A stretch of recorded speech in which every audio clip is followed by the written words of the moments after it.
Donc nous sommes toujours restés à l'époque du bronze récent et on va voir maintenant un certain nombre de sites de cette période qui sont tout à fait caractéristiques. Le premier, le plus important des sites du bronze récent, c'est Hatzor. Hatzor en Haute-Galilée. Hatzor qui a été fouillé par le professeur Yadin en son temps, qui a été l'objet de fouilles récentes également, et qui, donc, comme nous le dit la Bible, est un des sites essentiels, puisque à l'époque précédente, c'est-à-dire à l'époque Hyksos, il était la capitale de tous ces royaumes, comme le dit justement le livre de Josué. Nous avons vu que, effectivement, à l'époque précédente, le site de Hatzor était un site extrêmement important, et que c'était là qu'on trouvait un des remparts de terre pisée les plus importants et les plus caractéristiques qui soient, et donc avec ce que les premiers fouilleurs ont appelé un camp. Un camp, c'est-à-dire finalement un endroit qui n'était pas, comme nous allons voir, justement, on va parler de ce problème du camp. Bon. Alors, si vous voulez, comment se présente Hatzor à l'époque du bronze récent? Bon, si on prend ici, par exemple, le sol vierge, on va avoir ici, donc, le tel de l'époque du bronze ancien, avec les sous-couches qui le caractérisent. Bon, ensuite, on a le site du bronze moyen, à peu près comme ça. Alors ici, on a l'apparition pour la première fois du fameux camp, avec ici le rempart en terre pisée. Alors là, c'est la même chose, nous avons ici plusieurs sous-couches.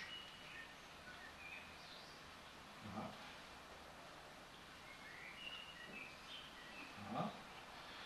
Et puis ensuite, nous avons le site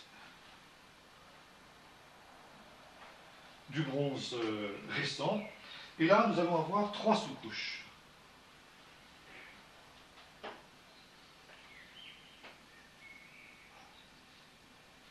Et alors, ici, nous allons avoir finalement la couche qu'on appelle ici 13, 14 et 15. Voilà.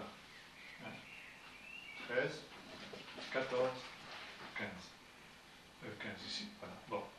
Maintenant, ici, nous allons avoir une autre nomenclature, puisque justement ici, nous avons en principe un autre site. Et là, on va appeler cette couche-là, on va l'appeler tout simplement 1A, 1B et 1C. Voilà. Donc,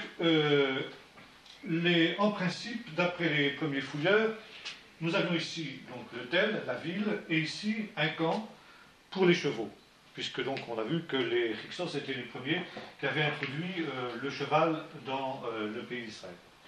En fait, Yadin a montré qu'il y avait correspondance entre la couche 13 et la couche 1A du camp, la couche 14 et la couche 1B du camp, et la couche 15 et la couche 1C. Finalement, c'est un même ensemble, c'est une même structure. Bon. Maintenant, ce qu'on trouve justement au point de vue poterie dans ces différentes couches, la couche 13, on trouve de la poterie bichrome. Bon. Et là, donc, on peut dater cette couche de ce qu'on appelle le bronze récent 3, c'est-à-dire justement l'époque ramséside. Bien. La couche 14, on trouve essentiellement de la mycénienne 3 et puis de la bessuine. Donc ici, on est à l'époque aussi du bronze récent 2, c'est-à-dire à l'époque amarnienne. Et enfin, la couche 15, on trouve de la poterie chocolectoire. Donc ici, on est au bronze récent 1. C'est-à-dire ici, on a toute la période du bronze récent qui est représentée justement par ces trois couches. Bien. Disons aussi qu'à la base ici de notre rempart, nous trouvons une fosse qui date de l'époque des Hyksos et qui permettait justement d'empêcher aussi l'accès à la muraille par un fossé. Ce qui est très intéressant, c'est que donc justement, quand il a fait ici les fouilles, un petit peu au hasard, puisque finalement le professeur Yadin a pris au hasard, dans ce qu'on appelle le camp, à 3 endroits différents, il a trouvé 3 complexes cultuels, donc 3 temples si vous voulez. Et à côté de ces temples, des bâtiments publics relativement importants, mais qui ne sont pas des temples. Par conséquent, on a mis en question l'interprétation de ses prédécesseurs. S'agit-il bien d'un camp ou bien au contraire d'une expansion de la ville? Pour une bonne et simple raison, c'est que, vu l'accroissement de la population, le tel est trop petit pour pouvoir abriter justement toute cette population, et par conséquent, il a fallu descendre du tel. Et pour protéger justement la nouvelle, la ville basse, si on peut dire, eh bien, on l'a entouré d'un rempart de terre pisée. Maintenant, ce rempart de terre pisée, si vous voulez, si on le reconstitue à l'époque qui nous intéresse, il se présente comme ça. Hein. Aujourd'hui, bon, si vous voulez, il a cette forme-là. Hein.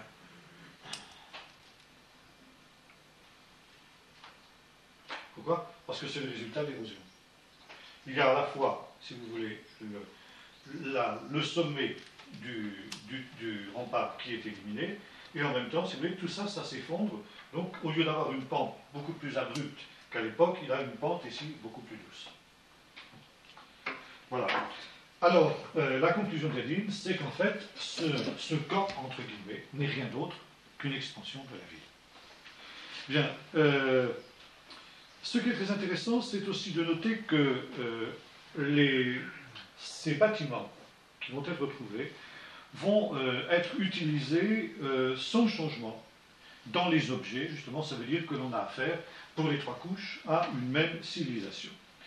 Une civilisation qui est typiquement canadienne, puisqu'on va trouver de nombreuses petites amulettes, soit de métal, soit d'os, ou oui, essentiellement de métal ou d'os, ça, d'ivoire aussi, bien sûr, qui représente la déesse de la fécondité, la fameuse Astarté biblique, hein, qui était alors soit des amulettes qui étaient placées dans les maisons, soit éventuellement des amulettes aussi, tout particulièrement en ivoire, que les femmes portaient autour du cou. Hein. Le but étant évidemment de les rendre fécondes. D'où le nom justement de statuette de la fécondité. Bien.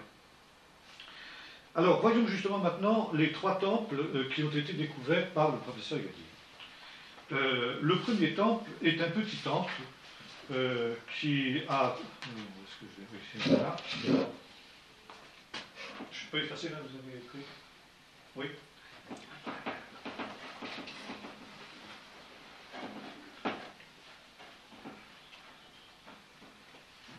Pas bien, je sais pas ce qui se passe. Bon, on va faire avec. Hein.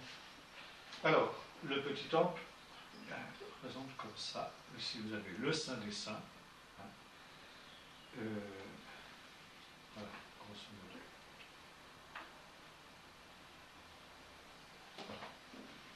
Voilà. Justement, ce qui était très intéressant, c'était le Saint des Saints. Dans le Saint des Saints, on trouve, le professeur Yadin a trouvé un ensemble de stèles.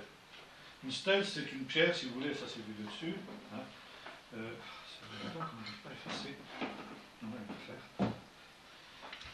Une stèle, si vous voulez, c'est une pierre à peu près comme ça, quoi, polie évidemment, en basalte en général, enfin dans cette région, parce que c'est la pierre qui est la plus répandue, et qui donc fait ici un demi-cercle. C'est ce que la Bible appelle les matsevot. Comment est-ce qu'on traduit ça en français d'ailleurs Comment? C'est pas un style de chromètre. Si, c'est un peu ça, mais c'est pas. C'est des cercles de pierre, quoi. C'est des cercles de pierre un petit peu, justement, c'est un petit peu la continuité de ces cercles-là. Et puis alors, il avait surtout, ici au centre, alors une matseva de ce type-là sur laquelle on voyait 2 mains levées comme ça, hein, vers un croissant de lune. Ce qui nous permet de conclure que ce temple était un temple dédié à une divinité lunaire. Une divinité lunaire que les Cananéens appelaient Tanit, hein, et dont on retrouve le culte en particulier à Carthage. Bon. Mais ça ne s'arrête pas là. Au centre de ce cercle de pierre, il y avait une espèce de trône sur lequel siégeait un petit dieu. Un petit dieu de pierre dont les mains avaient cette position, grosso modo, hein, donc qui était là, dans les mains duquel, vraisemblablement, on présentait des offrandes. Maintenant, ce qui est très intéressant, c'est que quand le professeur Yadim a trouvé ce lieu saint, en quelque sorte, toutes les matzévot avaient été renversées. Et le petit Dieu avait été lui aussi renversé de son trône, et surtout, la tête était coupée. La tête était coupée comme par un instrument tranchant. Tout autour, n'est-ce pas, ici, il y avait des traces d'incendie. Donc le temple avait été incendié, et il avait été détruit d'une manière violente. On avait volontairement profané ce temple en détruisant donc les pierres et en profanant la statue du Dieu qui se trouvait à l'intérieur.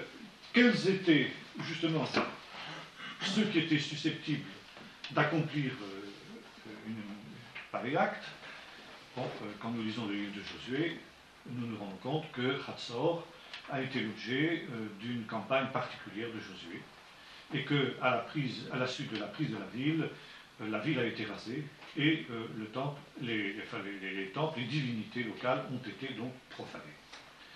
Le fait qu'il y ait des traces d'une conflagration aussi violente, qui correspond à ce que nous dit la Bible, et qui correspond aussi à la date de l'arrivée des Israélites dans le pays, nous conduit à conclure que l'on a de fortes chances de penser que la destruction de ce temple était en fin de compte le fait des Israélites.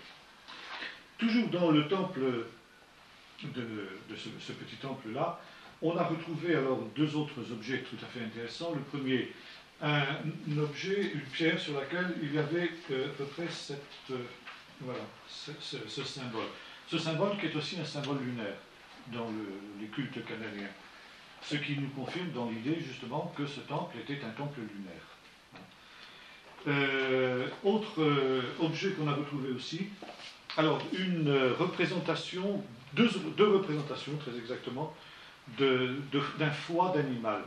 Vous savez que un procédé divinatoire très répandu dans l'Orient ancien depuis l'époque sumérienne, c'était la divination par l'examen des entrailles des animaux sacrifiés, et notamment des foies des animaux.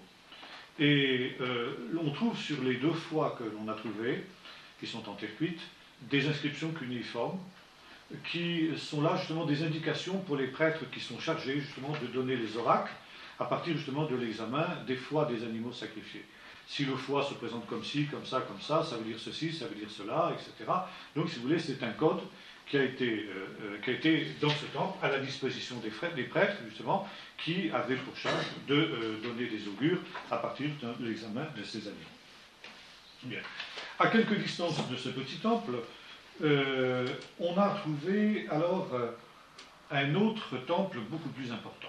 Un grand temple cette fois-ci, le plus grand temple, qui était bâti à peu près sur le même modèle que celui-là, si ce n'est qu'il était beaucoup plus grand, et puis, si vous voulez, il y avait deux tours, deux énormes tours qui le flanquaient, qui le défendaient, comme ça, voilà. Et puis ensuite, on avait ici une entrée comme ça. Et alors, chose intéressante, à cette entrée-là, on a trouvé deux lions de basalte, deux lions couchés, qui étaient là, on peut dire, comme montant la garde. Bon. Quelle était l'idée? L'idée, c'était que, si vous voulez, il y avait des puissances. Le temple était un endroit sacré, donc il y avait l'esprit des dieux qui était révélé à l'intérieur de ce temple qui était présent. Bon, on ne sait pas évidemment si le petit temple dont on a parlé tout à l'heure était manifestement un temple lunaire. On n'a pas trouvé dans le grand temple d'objets qui permettent d'identifier à quelle divinité il était consacré. Peu importe, toujours est-il que si vous voulez, à l'entrée des temples en général, des lieux sacrés, on trouvait des représentations d'animaux qui avaient pour charge de garder l'entrée du temple contre toute forme de profanation, aussi bien contre des gens qui auraient voulu entrer alors qu'ils n'avaient pas à faire, des ennemis, et puis aussi, surtout, des esprits mauvais, des esprits démoniaques. Et par conséquent, on pensait qu'à l'intérieur de ces 2 lions de basalte, il y avait des esprits qui avaient pour charge de lutter contre les esprits démoniaques qui auraient voulu justement pénétrer dans le temple. Ça, c'était quelque chose qu'on trouve très répandu dans l'Orient ancien. Par exemple, les temples de Mésopotamie, les temples assyriens, seront aussi protégés en général par des sphinx ailés qui ont justement une attitude de lion aussi. Bon. Le sphinx est un motif qu'on retrouve dans l'Orient. Bon, on le retrouve en Égypte, vous le savez, et beaucoup de temples égyptiens aussi sont eux-mêmes protégés par des sphinx, des allées de sphinx, c'est à Karnak. À Karnak, il y a l'allée des sphinx. Bon, les sphinx égyptiens ont exactement la même fonction que les lions ici que nous trouvons à Hatzor. Et il en va de même du grand sphinx de Gizeh, qui est là, non pas à l'entrée d'un temple, mais finalement à l'entrée des pyramides de la vallée des rois, et qui est là aussi pour veiller, en quelque sorte, sur le repos des pharaons qui sont enterrés dans les pyramides. Vous trouvez ça également chez les Cananéens, alors la représentation du sphinx, c'est-à-dire un animal souvent qui a un corps de lion, qui peut avoir une tête humaine, qui a une tête humaine en général. D'ailleurs, c'est très intéressant, les sphinx égyptiens ont des têtes d'Égyptiens, et les sphinx assyriens ont des têtes d'Assyriens, alors que les sphinx égyptiens sont imberbes. Les sphinx assyriens ont une barbe comme avaient les Égyptiens, avec la coiffure qu'avaient les Égyptiens. Les Cananéens aussi donc, ont des représentations du sphinx. Ce qui est aussi caractéristique, c'est que ce sont des êtres qui ont des ailes. En général représentés comme des ailes, sauf ici nos lions. Bon, c'est pas vraiment un sphinx ici en fait, c'est un lion. Enfin, il a la même fonction que les sphinx. Les sphinx, vous les retrouvez également en Grèce. En Phénicie d'abord, en Phénicie on les retrouve représentés. On les retrouve représentés sur des ivoires. Par exemple, il y a à Megiddo aussi, un petit peu après cette période, on va en parler dans un instant, les ivoires de Megiddo. Alors ce sont des objets qui sont très finement ciselés, et plusieurs de ces ivoires représentent des sphinx. On les retrouvera également à l'époque du fer, cette fois-ci dans les palais de Samarie, ou sous l'influence phénicienne qui sera apportée par le mariage d'Akab et Jézabel. Il y aura donc aussi présence d'ivoires qui, certains d'entre eux, représenteront aussi les sphinx. Donc, je disais, autre endroit où on trouve ce type d'animal, c'est la Grèce. La Grèce, où nous trouvons alors là un animal mythologique qui est un petit peu différent du sphinx, mais qui lui ressemble aussi, c'est le centaure. Le centaure, c'est un animal qui a un corps d'homme et qui a un buste d'homme finalement et un corps de cheval. Bon, c'est un animal particulier, mais qui manifestement est inspiré du sphinx et qui a aussi pour fonction de garder. Vous savez qu'il y a aussi la légende dans la mythologie grecque du jardin des Hespérides, dans lequel se trouvaient des fruits qui avaient des pommes d'or. C'était un des travaux d'Hercule, si je ne m'abuse, que d'aller justement cueillir les fruits ces argonautes qui sont allés, je crois, ces argonautes qui sont allés cueillir les pommes d'or du jardin des Hespérides. Et ils ont dû aussi affronter des espèces de sphinx qui avaient pour mission justement d'empêcher qu'on accède à ces pommes d'or et qu'on les fasse main basse sur elles. Bon, ce qui est tout à fait intéressant, c'est que ces fameux sphinx ressemblent comme des frères aux chérubins bibliques. Chérubins dont on sait qu'ils étaient tissés d'abord sur le voile qui séparait le lieu saint du lieu très saint, lequel était une espèce de barrière. Le voile avait fonction de barrière, et par conséquent, les chérubins avaient pour mission d'empêcher l'accès au lieu très saint de ceux qui n'y avaient pas y accéder un petit peu justement comme nos lions là. Et puis enfin, les sphinx étaient aussi sculptés cette fois-ci. Les sphinx, je veux dire, les chérubins étaient sculptés sur le couvercle de l'arche de l'Alliance, la caporette, dans le même but de protéger justement la shrina, la présence de Dieu, qui reposait justement sur ce couvercle du tabernacle. Alors justement, en regroupant toutes ces données, on arrive à une conclusion tout à fait intéressante, à savoir que tout se passe comme si les peuples de l'Orient ancien se souvenaient d'un épisode qui remonte aux origines de l'humanité, dont on retrouve justement une forme dégradée dans la légende grecque que nous évoquions du Jardin des Hespérides, à savoir qu'après la chute et l'expulsion de l'homme du Jardin d'Éden, Dieu a placé donc à l'entrée du jardin des chérubins qui avaient pour mission d'empêcher justement que l'homme n'accède à l'arbre de la vie. Et tout se passe comme si les peuples de l'Antiquité avaient gardé le souvenir, je dirais, visuel de ces êtres-là, dont on retrouve des représentations diverses, avec des couleurs locales, comme on a dit tout à l'heure. Les sphinx égyptiens ont l'aspect d'Égyptiens, les sphinx assyriens ont l'aspect d'Assyriens, les Phéniciens ont l'aspect phénicien, les Grecs ont aussi leur forme à eux, etc. Des formes plus ou moins dégradées. Mais finalement, se souvenir de ces êtres qui avaient pour mission de garder les choses saintes, de garder l'accès à la présence de Dieu. Et c'est la raison pour laquelle on en place des représentations, en général, à l'entrée des lieux saints, et notamment, justement, à l'entrée des temples, un petit peu comme le feront aussi les Israélites, mais cette fois-ci sur l'ordre de Dieu. Bien, maintenant, chose intéressante aussi, à l'intérieur du lieu très saint, du grand temple de Hatzor, cette fois-ci, on trouve une table de pierre qui était une table sur laquelle on offrait des sacrifices, pas vraiment un autel, mais sur laquelle on amenait le sang des sacrifices.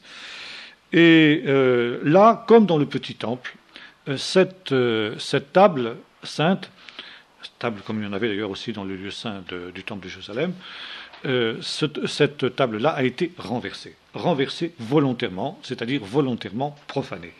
Et finalement, ce grand temple, porte les traces à la fois de la même profanation que ceux que l'on a trouvés dans le grand temple, dans le petit temple, je veux dire, et aussi des traces d'incendie et de destruction violente, exactement comme ceux que l'on a trouvés dans le petit temple précédent. C'est très intéressant de noter que la table en question avait aussi un support qui lui aussi a été brisé, qui a été renversé. Enfin, on trouve un second temple aussi à Hatzor, un troisième temple, ça c'est le deuxième, qui alors lui, par sa taille, est intermédiaire entre les deux temples précédents, qui lui, alors ne possède pas de lieu saint apparemment, mais qui est un peu bâti sur le même plan que les autres et qui a aussi alors des clous moins importantes que celui-là, et puis pas d'entrée ici comme ça, ou du moins l'entrée, peut-être qu'on pourrait la mettre en évidence, mais enfin disons qu'on n'a pas poussé les fouilles assez loin pour pouvoir le faire toujours pour l'heure. Et bien, celui-là a été aussi profané et aussi porte des traces d'une destruction violente, d'incendie.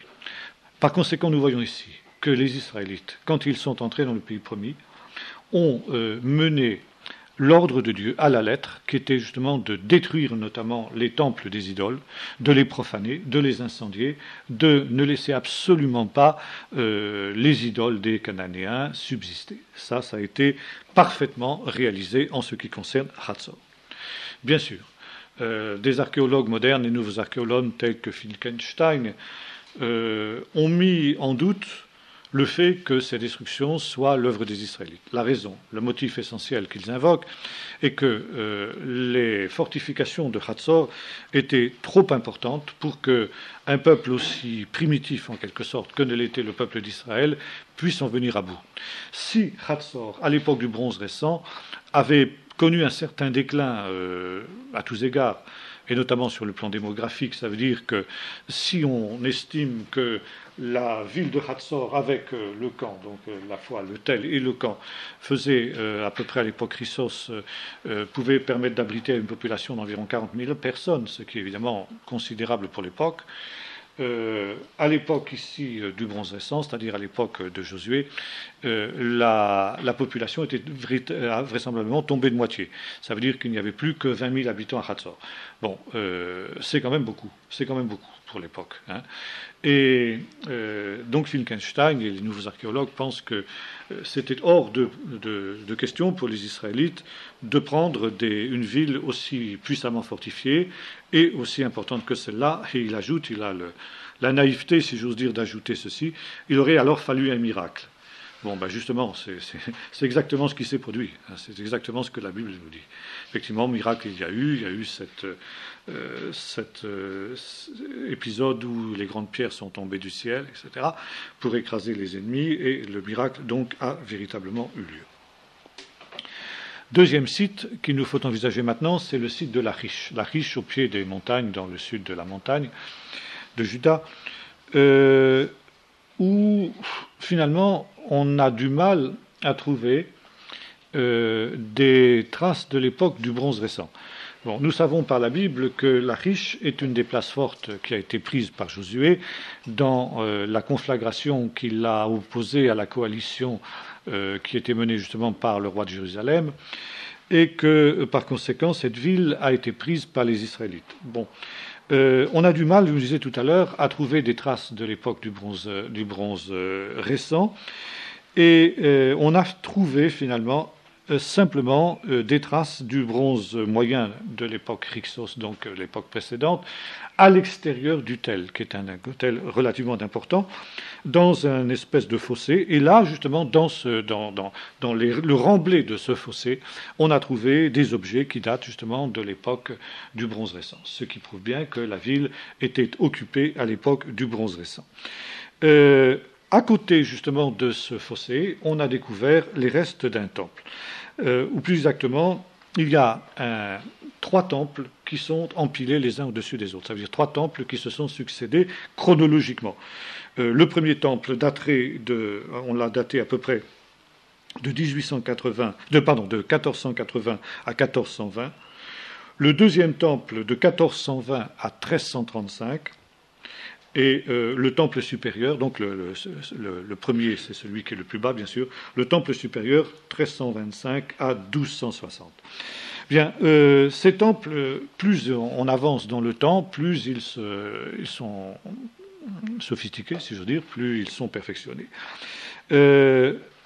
Il y a donc ici des traces du bronze récent, preuve que ces 3 temples appartenaient justement bien à cette période. Maintenant, les plus anciens vestiges du bronze récent datent de 1550 avant Jésus-Christ, c'est-à-dire un peu moins d'un siècle avant la construction de ce temple. Mais le problème, c'est de savoir pourquoi a-t-on construit ce temple à cet endroit, c'est-à-dire un endroit quand même qui était assez mal placé pour un temple, notamment par le fait qu'il était hors fortification. Comment se fait-il que ce temple n'était pas fortifié ? Finalement, la réponse semble être celle-ci, c'est que ces temples, à cette époque-là en tout cas, ont bénéficié de la Pax Aegyptiana, qui avait été le résultat de l'expédition de Thutmès III. Bon, c'est peut-être une explication qui est un peu courte, mais enfin, pour le moment, c'est la meilleure que l'on ait trouvée. Le temple supérieur, en particulier, ce qui est intéressant, c'est qu'on n'a trouvé aucun objet de l'époque du fer. Donc ici, on est bien encore à l'époque du bronze récent, même si, dans un puits qui est situé à l'extrémité de ce temple, on a trouvé de la poterie bichrome, c'est-à-dire en principe de la poterie qui appartient à celle du fer. Maintenant, en dessous du 3e temple, ça veut dire du temple inférieur, on ne trouve absolument rien. On arrive au sol vierge, ce qui signifie qu'il n'y a pas de bâtiment plus ancien qui se trouve en dessous de ce temple. La ville donc est contemporaine, la ville du bronze récent est contemporaine de ces temples. Une ville a été construite, mais une ville qui semble avoir été assez mal fortifiée, parce que justement ses habitants comptaient justement sur le secours des Égyptiens, semble-t-il. Dans le temple médian, par conséquent, on a trouvé des scarabées égyptiens, mais on n'a pas réussi à les identifier avec précision, si bien que l'on n'a pas de datation précise. Il semblerait que ces scarabées appartiennent au pharaon Amenhotep III, donc époque pré-amarnienne, ce qui nous permet justement de le dater à peu près de cette période-là. Mais bon, il y a une imprécision quand même de 50 ans, et les spécialistes discutent quand même sur une période de temps qui est relativement importante. Bon, maintenant, un autre problème se pose. Le troisième temple, lui, porte des traces de destruction violente, un peu comme celle que l'on a vue justement à Hatzor. Mais le problème, c'est de savoir qui a été l'auteur de cette destruction. S'agit-il des Israélites ou bien s'agit-il aussi des Philistins? Finalement, ici, nous sommes dans une région où les deux protagonistes peuvent avoir été les auteurs de cette destruction. Maintenant, ce qui est très intéressant, c'est que ces temples et les objets cultuels que l'on trouve dans ces temples sont extrêmement différents de ceux que l'on trouve à Hatzor. Finalement, il semble qu'il n'y ait absolument aucun contact civilisationnel ou culturel entre les habitants de Lachish de l'époque du Bronze récent et les habitants de Hatzor de la même époque.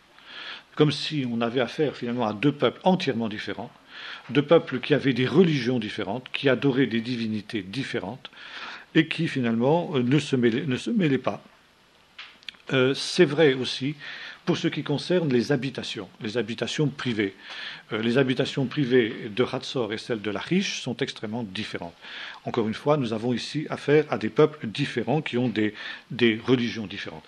Ce qui va dans le sens de ce que la Bible nous enseigne de cette période-là, quand la Bible nous laisse entendre qu'il y avait différents peuples qui habitaient le pays de Canaan, des peuples qui étaient organisés en cités-États, une ville, et comme l'a dit la Bible, et ses filles, c'est-à-dire finalement les villes qui en dépendaient. On traduit en français, je crois, Second a traduit par les villes de son ressort. C'est pas très beau comme traduction, mais enfin bon, ça donne une idée un petit peu de ce que c'était, quoi. Et c'était donc le pays de Canaan était une mosaïque de peuplades différentes, de petites cités-États, plus ou moins importantes, qui guerroyaient entre elles, qui parfois commerçaient. Mais bon, ici, entre Lachish et Hatzor, il y a quand même une distance relativement importante qui fait que, apparemment, ces deux peuples ne se mêlaient pas. Troisième site, Megiddo. Megiddo, où là, alors, nous avons une stratigraphie tout à fait différente. Bon, le stratum, donc la couche 7A, est la couche du fer, la première couche du fer. La couche 7B est une couche qui correspond à la période du Bronze récent 3, donc époque ramséside, 1330-1250. Le stratum 8, stratum 8, correspond au Bronze récent 2, 1470-1370, et la couche 9, stratum 9, correspond au Bronze récent 1, 1570-1550. Bon, les couches donc 7A et 7B sont séparées par un hiatus important au point de vue civilisationnel. Ça veut dire que là, entre ces deux couches, intervient la révolution de l'âge du fer. Donc là, on a l'intervention de l'âge du fer.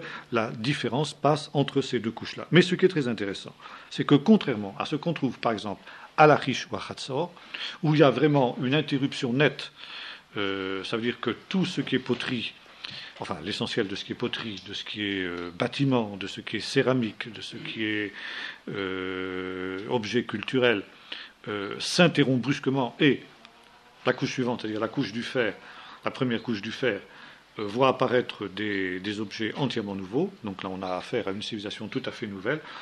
Entre justement la couche 7B et la couche 7A à Megiddo, nous avons une continuité culturelle.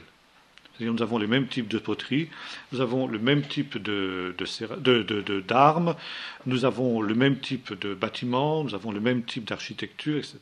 C'est-à-dire que là, il n'y a pas de rupture, mais il y a continuité, contrairement à ce qui se passe ailleurs. Bon, l'explication est très simple.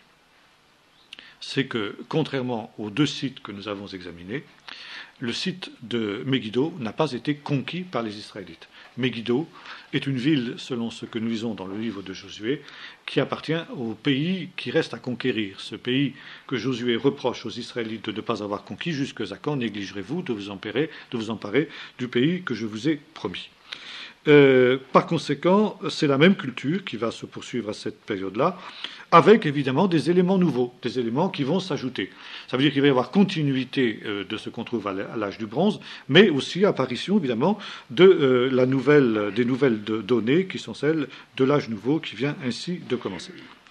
Même chose en ce qui concerne les bâtiments, aussi bien les bâtiments cultuels que les bâtiments publics ou que les bâtiments privés, il y a continuité entre les deux époques. C'est la même culture donc qui se poursuit avec des éléments nouveaux ainsi que nous l'avons vu. La couche 9, donc la couche qui correspond au bronze récent 1, est une couche où on trouve de la poterie bichrome.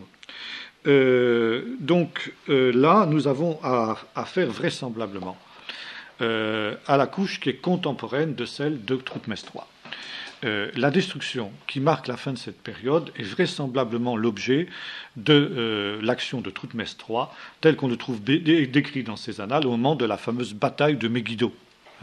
Bataille de Megiddo, qui est une des plus anciens rapports de bataille qui nous soit parvenu, les plus anciens récits de bataille qui nous soient parvenus. Alors peut-être on va évoquer très brièvement ce qu'a été cette célèbre bataille de Megiddo. C'est la première fois, si vous voulez, que Megiddo... Tiens, ça efface tout d'un coup. C'est la première fois que une bataille de Megiddo nous est rappelée. C'est la première, mais ce ne sera pas la seule, malheureusement, sur ce site, qui, je vous rappelle, est situé dans un endroit particulièrement stratégique. Si on prend ici, grosso modo, une carte du pays d'Israël.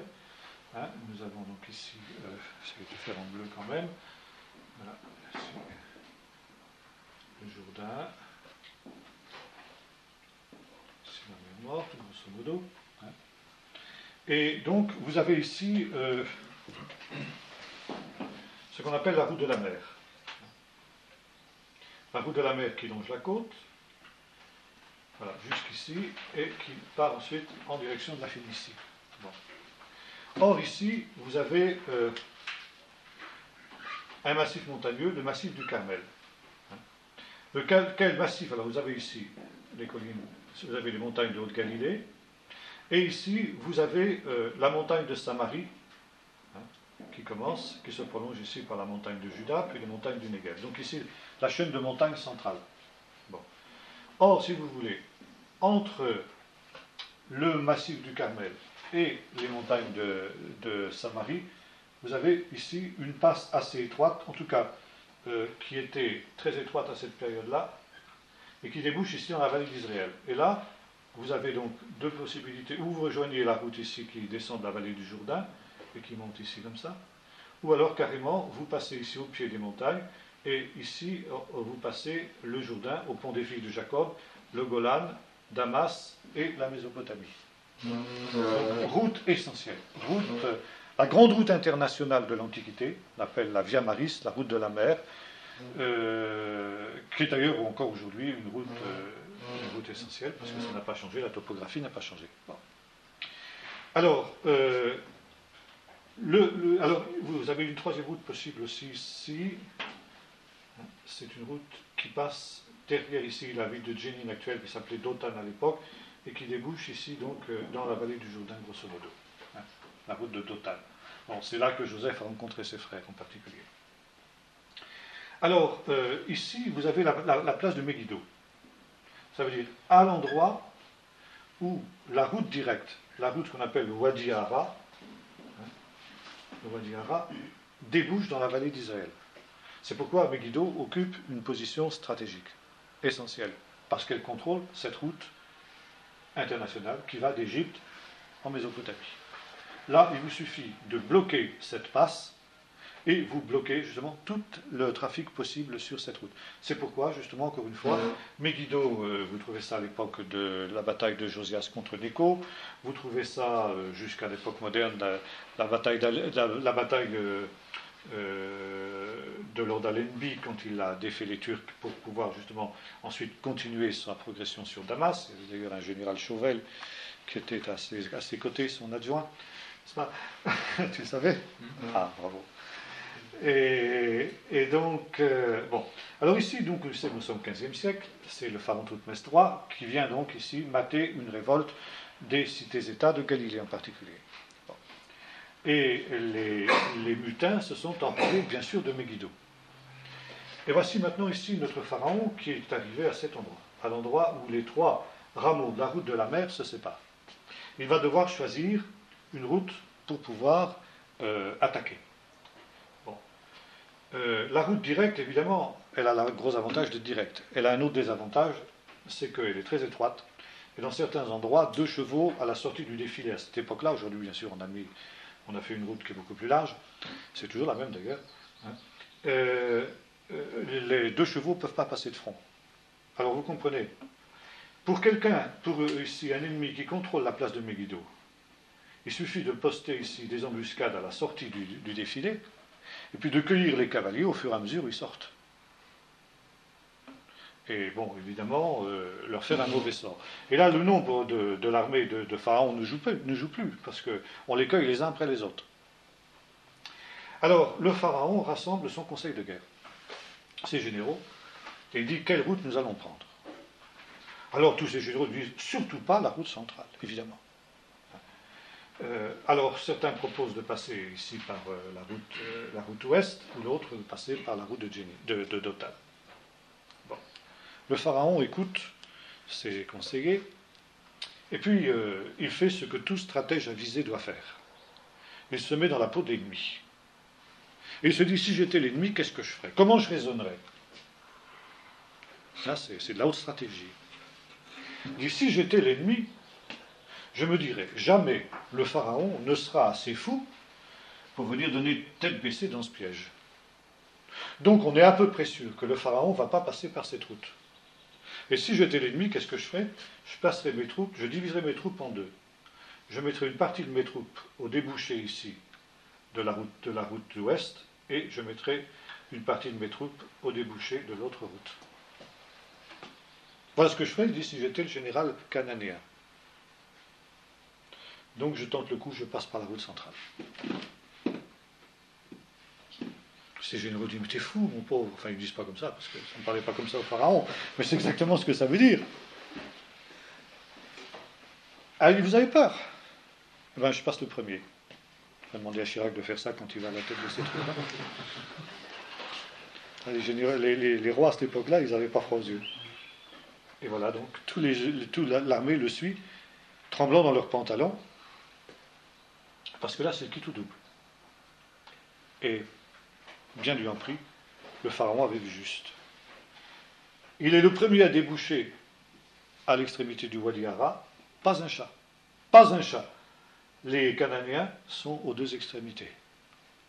Donc l'armée égyptienne a le temps de traverser, de se regrouper avant que les Cananéens se soient rendus compte de ce qui se passe. Et c'est alors que là, l'armée est en ordre de bataille quand les Cananéens reviennent de leur surprise. La bataille tourne rapidement à l'avantage des Égyptiens qui ont l'avantage du nombre, qui ont l'avantage de l'armement, qui ont des meilleurs généraux, etc. Finalement, les Cananéens abandonnent tout, fuient comme des lapins et se réfugient à l'intérieur de Megiddo pour essayer justement de trouver l'abri de la place forte. Et malheureusement, les Égyptiens, au lieu de poursuivre les Cananéens, les empêcher de s'enfermer dans Megiddo, ils se précipitent sur le butin que les Cananéens ont abandonné, ce qui donne aux Cananéens le temps de se réfugier à l'intérieur de la forteresse de Megiddo. Et le pharaon Thoutmès III est obligé de mettre le siège de la ville. Ce sont les traces de ce siège qu'on trouve dans la 3e couche, dont nous avons parlé justement il y a un instant. Et là, On a trouvé aussi de la poterie de cette période et un temple qui est différent des autres temples qu'on a trouvés jusque maintenant. Il ressemble à celui de Hatzor, mais c'est la continuité des temples de l'époque précédente. Bon, ça nous montre que s'il n'y avait pas de relation entre Hatzor et Lachish, je dis bien, il y avait par contre des relations entre Hatzor et Megiddo.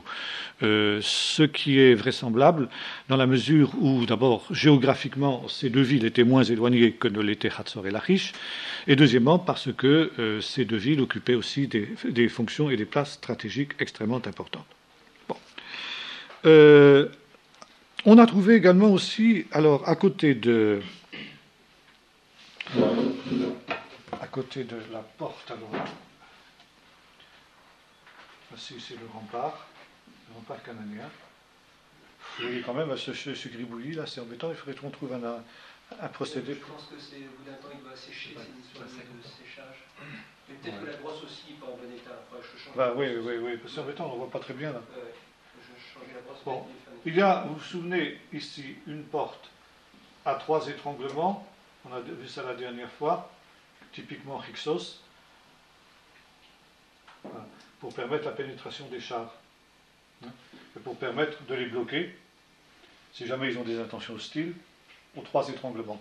Donc ici, entre, si vous voulez, les deux piliers, il y a exactement la largeur pour que le char passe au centimètre près. Si bien qu'il ne peut pas, évidemment, rouler vite.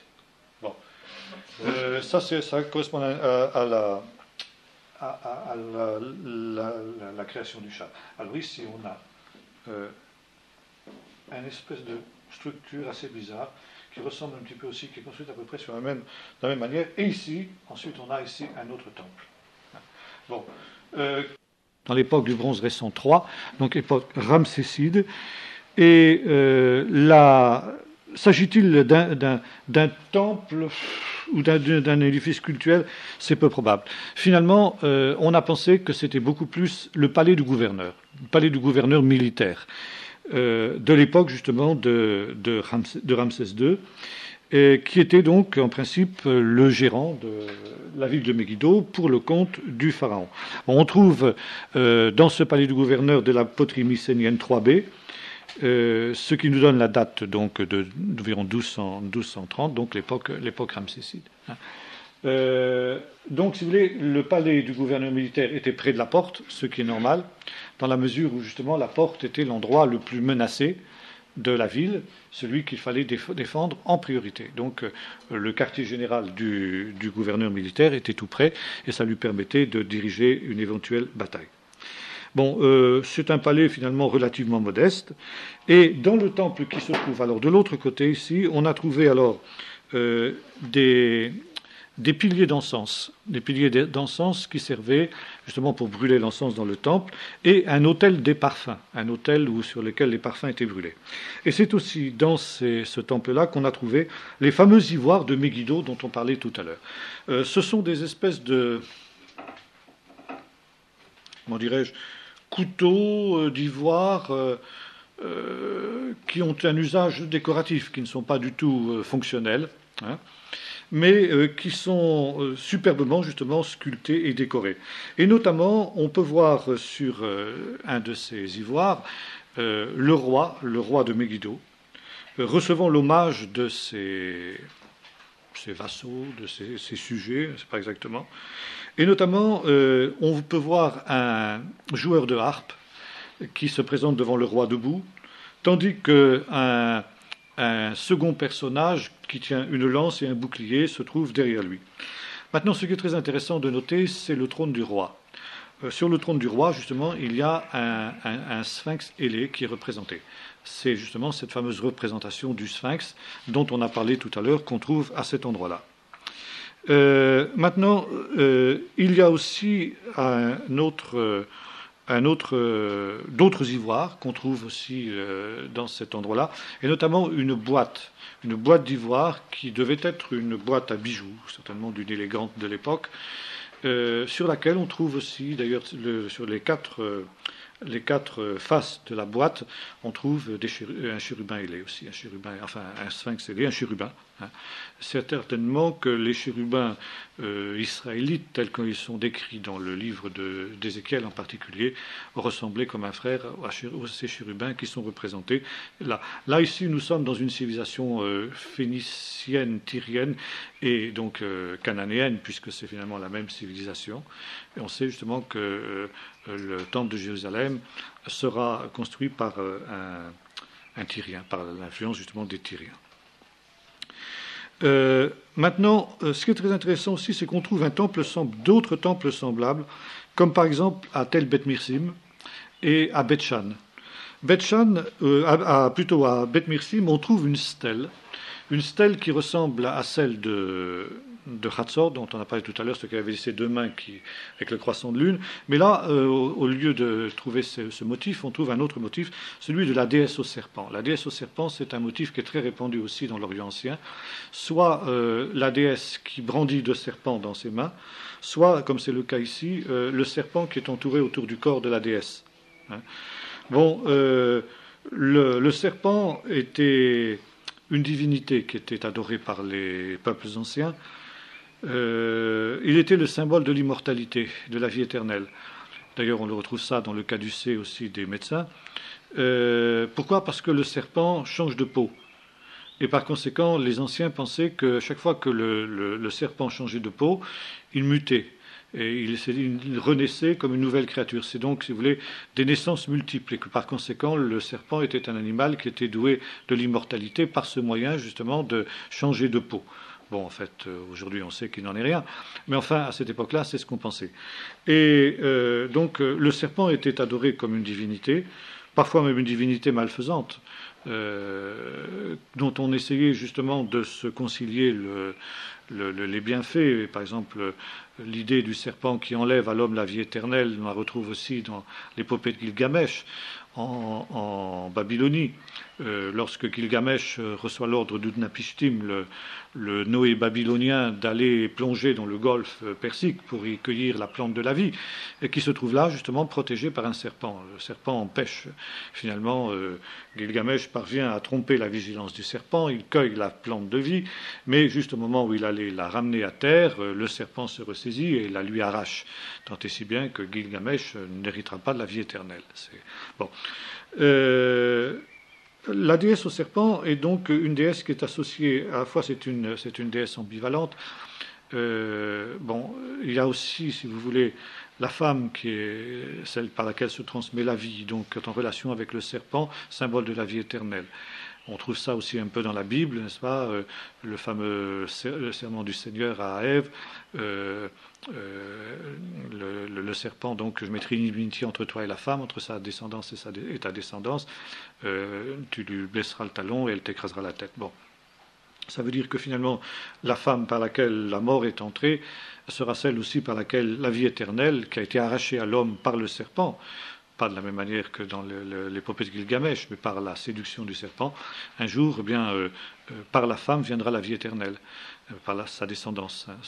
Le fils promis, le fils prédestiné, qui, lui, justement, mettra fin définitivement au règne du serpent. Bon, le culte du serpent est un des cultes les plus diaboliques qui soit. On le retrouve encore, évidemment, dans les des tribus africaines ou primitives, associées avec toutes sortes de rites démoniaques. C'était un culte très répandu, notamment aussi à Carthage. On le retrouve à Carthage. Et là, bien sûr, on est dans une civilisation de type cananéen, telle qu'on la retrouve à Carthage, dans une situation qui est un petit peu plus évoluée. Bon, ce qui est très intéressant aussi, c'est les fortifications de cette période. Là, on voit apparaître un nouveau type de fortification qu'on appelle la fortification de type balcon. Cette fortification, elle est représentée sur les bas-reliefs égyptiens de l'époque, par exemple justement sur ce qui touche à l'expédition de Thutmès III en particulier. C'est Thutmès III qui l'a le mieux représenté. La fortification de type balcon est une fortification qui se présente à peu près comme ça. Vous avez donc ici la muraille proprement dite, ici, perspective, avec des créneaux qui sont ronds. N'oublions pas qu'à l'époque, les créneaux sont de ce type-là, ne sont pas carrés. Hein. Et là, vous avez alors une structure qui avance à peu près comme ça. Voilà. Comme ça. Avec les balustrades. Finalement, on retrouve aussi des créneaux, hein, c'est la même chose. Voilà. Voilà. Comme ça. Bon. Et puis là, vous avez, à l'intérieur de cette structure, des ouvertures. Bon. Donc, quel est l'avantage de ce type de fortification? Ça veut dire que si l'ennemi arrive en bas, là, hein, il commence à battre la muraille, bon, il est surplombé par ce balcon. Donc à ce moment-là, pendant qu'il est en train de s'activer, on lui balance ici sur la tête, à partir de ces ouvertures. Alors, tout un ensemble de choses pour lui souhaiter une joyeuse bienvenue. Des pierres, de l'huile bouillante, des flèches, enfin tout ce qu'il faut pour le refroidir un peu, quoi, pour refroidir ses ardeurs. Donc vous avez ça, si vous voulez aussi, ce type-là, il a été en vigueur pendant l'époque des juges aussi. Vous trouvez par exemple, vous savez cette histoire où Avimelech, fils de Gédéon, se fait fracasser la tête par une femme qui lui balance une meule de moulin sur la tête. Hein, alors qu'il s'est approché avec un fagot au pied de la muraille pour lui mettre le feu. Et donc, il a en plus de ça la honte de mourir des mains d'une femme, ce qui, évidemment, pour un guerrier de l'époque, est quelque chose de terrible.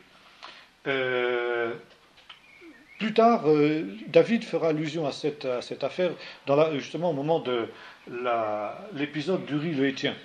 Vous vous souvenez que lorsque on vient lui annoncer que le peuple d'Israël qui assiège Rabat-Ammon vient de subir un revers, David se met en colère et il dit à Yoav, mais pourquoi vous êtes approché de la muraille? Vous savez très bien que du haut de la muraille, on balance des choses sur les guerriers. C'est comme ça qu'est mort Avimelech quand il a reçu une meule de moulin sur la tête. Et Yoav lui dit, oui, mais ton serviteur Uri est mort aussi. Ah bon, à ce moment-là, te tracasse pas. Bon. Mais la première réaction de David, c'est ça. Pourquoi? Parce que justement, c'était encore ce type de fortification qui était en vigueur à cette période-là, justement, dans la ville de Rabat-Ammon. Bon, maintenant, autre point intéressant, les armes de l'époque. Les armes évoluent dans deux domaines, trois domaines. Premièrement, les armes personnelles, la hache. On a apparition d'un nouveau type de hache, de bronze bien sûr, toujours, qui combine à la fois, si vous voulez, la propriété de couper et la propriété de percer. Alors ça vous donne à peu près ceci. Voilà. Vous avez le tranchant ici, et vous avez ici l'endroit où on l'emmanche sur un bout de bois. Maintenant, pour ce qui est de l'épée, on a l'apparition de deux types nouveaux d'épées. Un système de dague. La dague, c'est une épée à deux tranchants. C'est plus une dague qu'une épée d'ailleurs. Bon, on en trouve différents modèles. Certains sont assez, artistiques. Et puis surtout, alors on a un type d'épée tout à fait différent et qui ne va être utilisé qu'à cette période-là. Cette épée, elle se présente à peu près comme ça.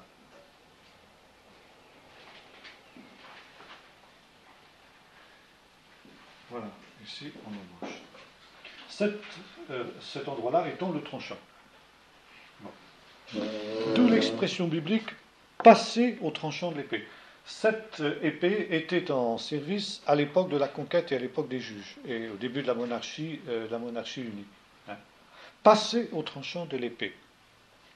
Et l'on comprend justement ce qui s'est passé pour le petit dieu du temple de Hatzor dont nous parlions tout à l'heure.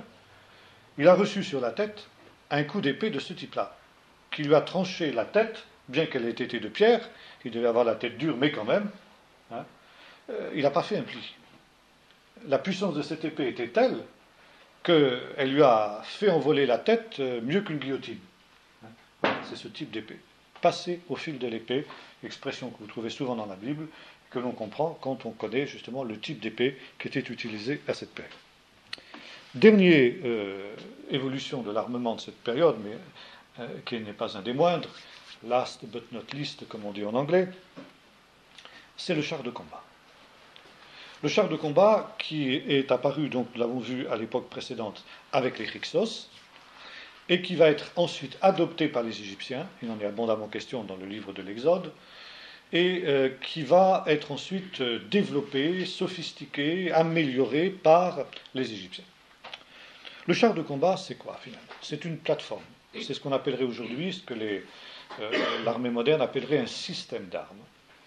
Ça veut dire le char de combat en lui-même n'a aucune valeur s'il n'est pas relégué par les armes à partir desquelles on les met en œuvre depuis justement cette plateforme mobile. Et les armes qui sont utilisées pour le char sont de deux types, enfin même de trois types si on veut, enfin essentiellement de deux types. Premièrement, les armes de jet telles que le javelot, lance et choses semblables, et surtout ce qu'on appelle l'arc composé. L'arc composé, c'est un arc que les Égyptiens ont inventé, et qui est un arc qui est constitué de tout un mélange, si vous voulez, de lamelles d'os qui macèrent dans une espèce de colle spéciale que les Égyptiens, dont les ingénieurs égyptiens avaient le secret. Et au bout d'une préparation qui dure longtemps, qui dure plusieurs semaines, si vous voulez, ça vous donne à peu près quelque chose comme ça. Ça vous donne une espèce de colimaçon. Voilà. Bon. Alors, si vous voulez, ce colimaçon, qui est donc extrêmement fort par justement la colle qui relie tous ces endroits entre eux, il faut le détordre dans l'autre sens. Donc, c'est un effort considérable. Et alors, si vous voulez, quand il est bandé, l'arc composé a à peu près cette forme. Voilà. Vous comprenez, ici, on l'a tordu dans le sens inverse de la torsion initiale. Ce qui fait, si vous voulez, que lorsque l'arc est bandé, ou plutôt lorsqu'il est rattaché par la corde, et les bas-reliefs égyptiens ont très très bien représenté justement ces colimaçons qu'il y a aux deux extrémités de l'arc, et on sait que justement qu'on a affaire à un arc composé à ce moment-là. Alors vous comprenez bien que, comme finalement la torsion va dans le sens inverse, quand on bande l'arc, la force de la flèche va être décuplée justement par ce système. Donc d'abord, c'est un arc qui est très difficile à bander, il faut une grande force pour pouvoir le faire. Et deuxièmement, la portée de l'arc est extrêmement importante par rapport justement à celle d'un arc normal. Bon. Par exemple, le Ramsès II, dans le fameux relief de la bataille de Kadesh, est représenté, on le voit là très bien, avec justement l'arc composé de ce type-là. Bon. Maintenant, cet arc-là, il est mis en œuvre depuis le char de combat. Char de combat qui est tiré par deux chevaux. Un troisième cheval peut courir de manière libre, si vous voulez, à côté des deux autres chevaux. Au cas où un cheval serait blessé ou serait fatigué, il faudrait le remplacer. Mais logiquement, c'est deux chevaux. L'équipage du char est de deux hommes, est armé, donc un conducteur et un tireur, qui fait en même temps office de chef de char. Bon, le char a des roues donc, qui sont à 4 ou 6 rayons, les chars égyptiens de cette période-là. C'est quand même un char assez léger. On en a trouvé qui sont pratiquement entiers dans les tombeaux. Je pense que même celui de Ramsès II, on l'a dû retrouver à peu près intact dans sa tombe. Et il est exposé au musée du Caire. Alors le char combine trois choses. Premièrement, la mobilité, la rapidité et la puissance de tir. Donc c'est ce qu'on appelle aujourd'hui en armement un système d'armes. Bon. Quelle est justement la doctrine d'emploi du char de combat à cette période-là? Bon, il y a deux manières d'employer le char de combat, soit d'une manière offensive, soit d'une manière défensive. En position défensive, les unités de chars qui représentent l'élite de l'armée, bien sûr. C'est très cher pour avoir un char de combat à cette période-là. Les unités de chars sont placées à l'arrière de l'armée, et si les lignes de fantassins sont enfoncées, alors les chars vont lancer une contre-attaque rapide à l'endroit menacé. Là, donc, le gros avantage du char, c'est que donc il est mobile, il peut se déplacer très rapidement d'un endroit à l'autre du front, là où justement les menaces vont apparaître. Il est rapide, donc ça veut dire qu'il peut rejoindre rapidement le théâtre de l'opération. Et troisièmement, il a une grande puissance de feu. Grâce à l'arc composé, il peut tirer alors que justement les unités de charistes sont hors de portée de l'armée ennemie.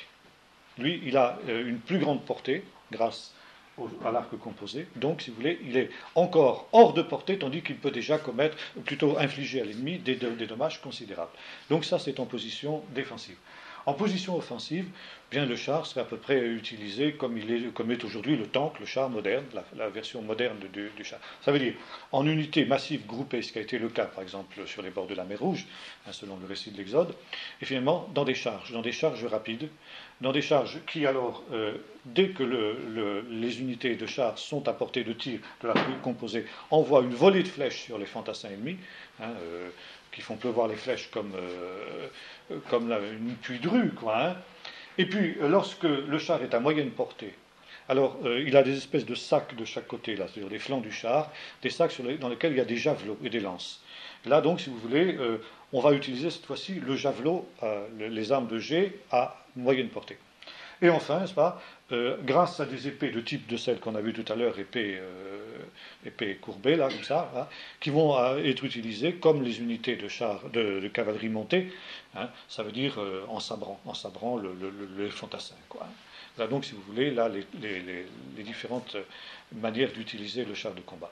Bon, il est évident que seules les armées sophistiquées peuvent envoyer le char de combat, les Égyptiens. Les Cananéens également ont des chars de combat, ça nous le lisons dans le livre de Josué des Juges, et notamment toutes les plaines resteront aux mains des Cananéens, la région de Megiddo notamment, parce que justement les Cananéens avaient des chars et que les Israélites n'avaient pas de chars. Par contre, dans les montagnes, où sont les Israélites, bien entendu, le char ne peut pas manœuvrer. Le char ne peut manœuvrer que dans des endroits ouverts, dans des endroits plats, dans les plaines. C'est pourquoi, justement, les Israélites auront le plus grand mal à descendre dans les plaines. Megiddo était une place de char, Hatzor était une place de char aussi, Lachish était une place de char, etc. Bon, ce qui est intéressant aussi de noter, c'est que les Israélites n'utiliseront le char de combat qu'à l'époque de Salomon. Même David, n'est-ce pas, prendra les chars ennemis, mais les détruira, sans les utiliser pour lui-même. Voilà, si vous voulez, pour ce qu'on peut dire de l'époque du bronze récent.